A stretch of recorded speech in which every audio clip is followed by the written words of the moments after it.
Hyderabad Saifabad police station పరిధిలోని LB stadium Fateh Maidan gate వద్ద ఒక్కసారిగా బెంజ్ కారులో చెలరేగిన మంటలు భారీగా ఎగిసిపడడంతో భయాందోళనకు గురైన స్టేడియం సిబ్బంది, పోలీసులు, అగ్నిమాపక సిబ్బందికి సమాచారం అందించారు. ఘటనా స్థలానికి చేరుకున్న పోలీసులు, అగ్నిమాపక సిబ్బంది మంటలను ఆర్పారు. ఎలాంటి ప్రాణ నష్టం జరగకపోవడంతో స్థానికులు, పోలీసులు ఉప్పురి పీల్చుకున్నారు.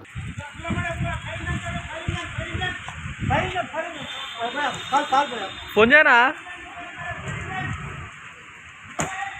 क्या पिक्चर पिक्चर पिक्चर पिक्चर